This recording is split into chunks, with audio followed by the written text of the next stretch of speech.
This year, 2024, I decided to grow a new type of mushroom called the chestnut mushroom. Now, over the last couple of years, I've gotten a lot more experience with growing mushrooms, right? Specifically the wine caps. I've never grown any mushrooms before this, and the wine cap mushrooms proved to be a lot of fun to grow, highly productive, and I decided, well, why don't I try to expand out and try a new type. So the chestnut mushroom is pretty similar to the wine cap in that it can grow on decaying wood chips, right? It doesn't have to be decaying wood chips. Now the chestnut mushroom can also grow on other types of substrates like inoculated into logs or on dying trees. But I figured since my current gardening setup is based around using wood chips as food for mushrooms, I figured that growing the chestnut would be a good next step in my mushroom growing experience. Plus, the chestnut mushrooms look really cool, and I thought it would just be pretty neat to add into the gardenscape. First things first, I started this project back in February. I picked kind of a bit of a warmer day to do this. It was probably in about the 30s or 40s, and I had ordered the chestnut mushroom spawn online at a place called North Spore. Of course, this was the same place where I had ordered the wine cap mushroom spawn, and it did very well when I got it. I didn't use the spawn right away, so I actually stashed it in the fridge for a couple of days until I was actually ready to use it. And so in order to be ready to use it, I had to prepare the growing conditions, right? That environment that this chestnut mushroom spawn would grow in. So being that the chestnut mushroom is of course another outdoor mushroom, I chose a shady location on the north side of a pretty large high bush cranberry bush. And so in this area I added down some cardboard, and the cardboard helps to prevent weeds or grasses from working their way up into the wood chips or mulch, right, and kind of disturbing or overtaking that area. So on top of this cardboard, I added on the wood chips, right, and so these were wood chips from the staghorn sumac tree and also from some black cherry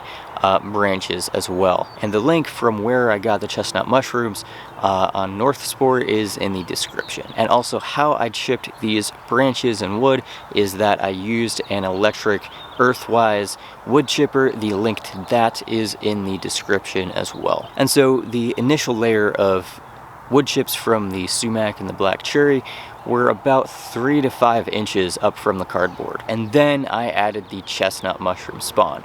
So I opened up the bag, I took out chunks of the spawn and broke it up and just kind of scattered it on top of the surface of this wood chip pile that I had created. And then on top of that, I added a final layer of wood chips, right? And so this provides some more insulation for the mycelium to really start to grow out of the spawn and to be able to start to break down the wood chips. At this point, it can be good to water the spawn in with that wood chip pile, unless of course if it's going to rain or precipitate shortly thereafter. But the added moisture is really helpful for mushrooms, both chestnut and wine caps alike, to really get them to grow.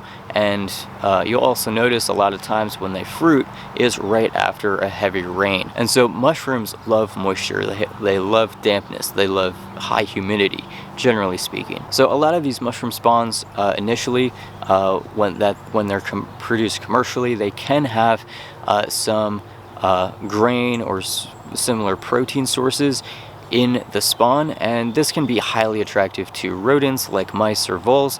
So you may notice that over the course of this winter, early spring season, you'll notice partial tunnels in this mulch pile because these rodents are going after those different types of grains, right, as a food source, as a protein source, energy source. And I've noticed this for both the wine caps and now the chestnut mushrooms as well.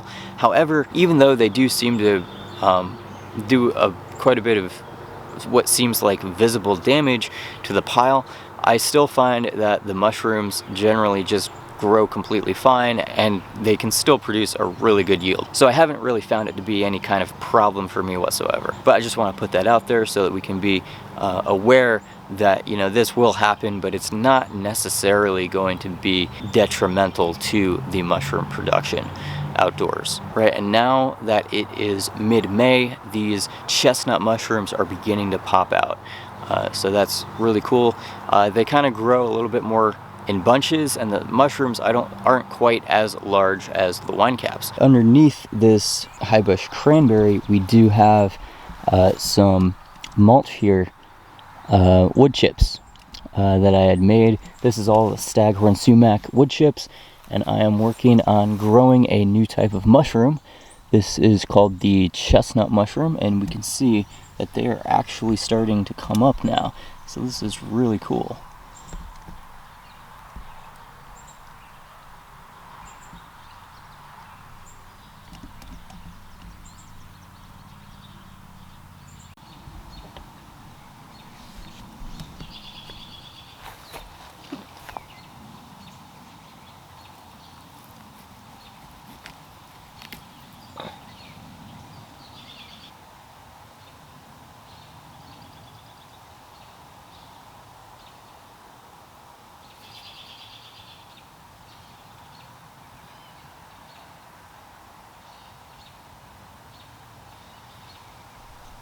So I did harvest a chestnut mushroom the other day, and looking at this pile now, it looks like there are a bunch more that are harvestable.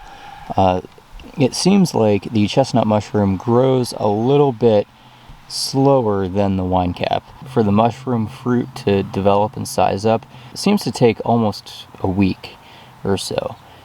Whereas the wine cap, it's like, a day or two. But I did harvest a mushroom, and I quartered it and let it cook for about 20 to 25 minutes. It softened up a good bit during cooking, and I noticed that the flavor of the chestnut mushroom is much more mild to that of the wine cap. It's also softer and kind of a little easier to chew, whereas the wine cap is a little bit tougher with that strong chitinous, thick cell structure. But the chestnut mushroom was also more mild in flavor. It was faintly mushroomy, whereas the wine cap can be intensely mushroomy, very musky. But these chestnut mushrooms are really quite delicious. I've enjoyed them, and I'll probably continue to experiment with cooking with them in the future, maybe doing some sautés. They'd probably be a good accompaniment to like some form of pizza, if you are one who likes mushrooms on your pizza. But yeah, it's a really nice looking mushroom. These mushrooms are not really generally going to get as large as a lot of wine caps do, but the caps do seem to get up to like 2-3 inches in diameter, per my experience so far. And then, of course, as a final note, whether you are growing wine caps or chestnuts or whatever mushroom you are, always be 100% sure with the identification, right? There can be some toxic species out there of mushrooms, or fatally poisonous species of mushrooms out there, and you always want to be very positive with the identification. At various stages of growth, mushrooms such as the Gallerina mushroom can look very similar to wine caps and or chestnuts. So whenever growing or harvesting mushrooms such as wine caps or chestnuts, always be very aware, very conscious with what mushrooms you are harvesting, right? Pay close attention to what the mushroom looks like, and thoroughly inspect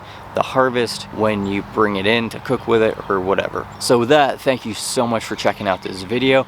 I appreciate it, and I look forward to seeing you in a future video. Take care.